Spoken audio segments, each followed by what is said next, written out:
You're watching Nerdosity. What's up, Nerdosity? It's your host, Tiger Eye Cosplay, and I tend to play a lot of random games. I'm honestly all over the place with my picks, just going for good stories, good game mechanics, and an exciting time for my brain. Sometimes they tend to be popular games like your Marvel's Spider-Man or your Fallout 4, but then sometimes I play rare gems that I don't hear anybody talking about, either because they just never became popular or they fell out of the public eye. Or maybe I'm just not in the loop if they are actually talked about a lot / they're still popular. That's a very real and distinct possibility. Anyway, these are 10 games that I think need more love, more hype, and to get into the public eye again. Definitely games worth playing for the experience and just because they're awesome. So here are my top 10 picks for games that need more hype. Number 10 is Marvel's Guardians of the Galaxy. This game definitely may be more widely known, but I don't hear a lot of chatter about it, and I seem to be the only one in my friend group who's tried it. It might not have been awarded the same advertising as Marvel's Spider-Man's, but I think it was probably because it came out a year after that bomb of an Avengers game, so people were probably wary about another Marvel game published by Square Enix. Even though I did enjoy the Avengers campaign, it was short, the mechanics were weird, and I can understand why people hated it. But GOTG was light years better than the Avengers game, truly. The storyline was believable and just the right amount of shenanigans that the gang would get into before an amazing come-together beat the bad guys scene at the end. The gameplay is enjoyable, and even though you only play as Star-Lord, you still get some control over the other characters with their special moves. Definitely a game worth playing.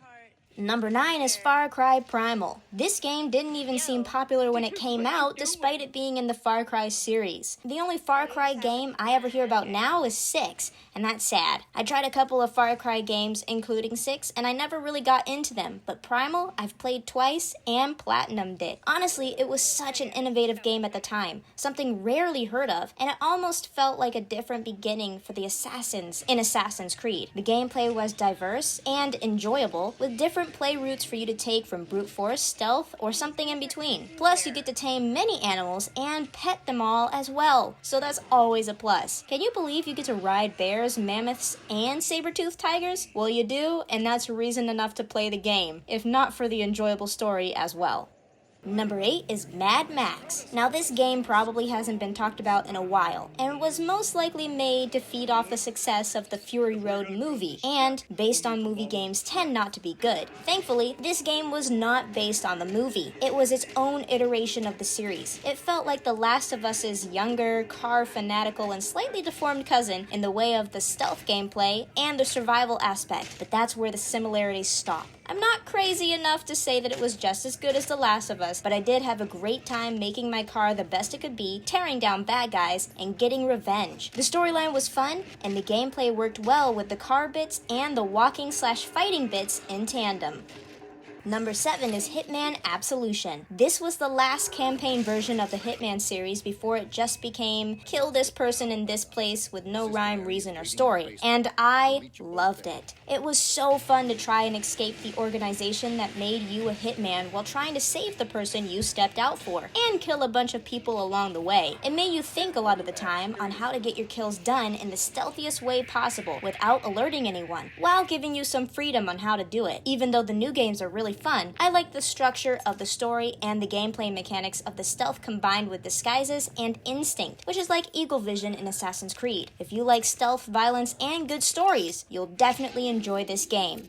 Number 6 is Teenage Mutant Ninja Turtles: Mutants in Manhattan. This was the only TMNT game that I've ever got into, and I'm glad I gave it a shot because it is awesome. You got to play as each of the turtles with different styles of fighting whenever you wanted in this cel-shaded, stage-based, parkour-style game. You could level up and get new abilities and buy items from Master Splinter when you were in a jam. With mass amount of enemies to fight at any time before reaching a boss, you were always on your toes, flipping around just like a ninja would. I definitely wish more folks played and talked about it because it was all I wanted to play for months as I beat the storyline several times.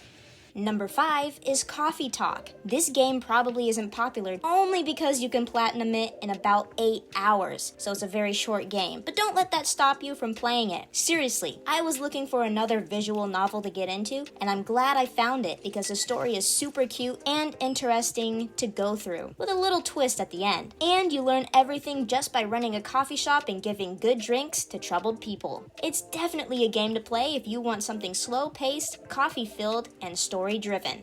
Number 4 is Tales from the Borderlands. Now, I realize that this is probably the most popular of the Telltale games, besides the Walking Dead series, but it's not really popular in the vein of games as a whole because it's a QTE novel that takes 1 or 2 hours for each episode, and it's not like any Borderlands game whatsoever in terms of gameplay. Plus, I don't think the Borderlands movie would have bombed so hard if someone knew about this game, which is ostensibly a player-chosen movie, and got a writer from that game to make an awesome new story. If you wish to actually see a good Borderlands movie, play this game. Also, you get a platinum trophy just by seeing the ending, so win-win.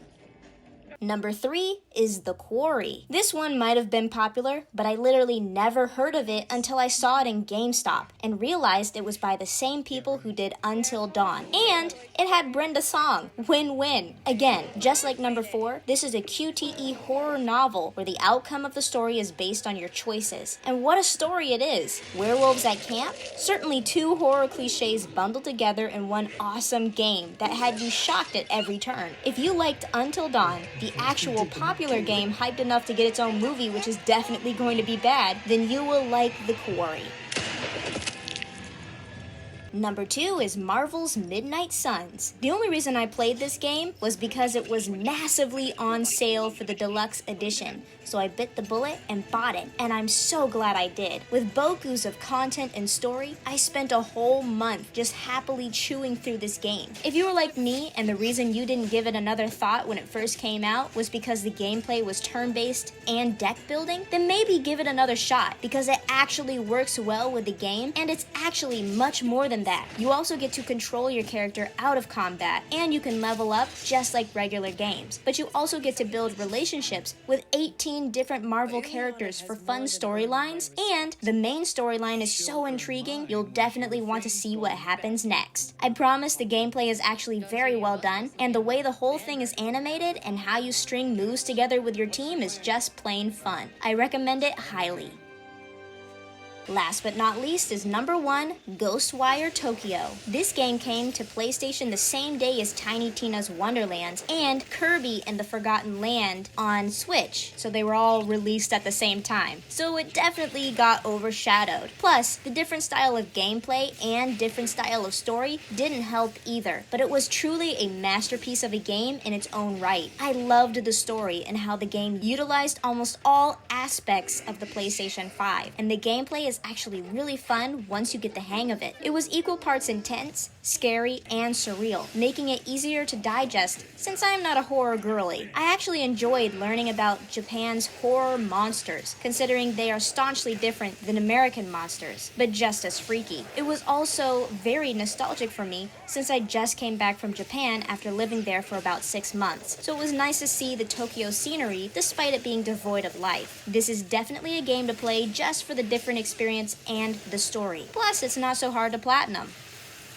And that's it. Do you agree with my picks? Do you think there are other games that don't get enough hype and need some love? Comment down below. Also, please like and subscribe and share so I can make more like this for you. You've been watching Nerdosity, and I'll see you next time. Bye!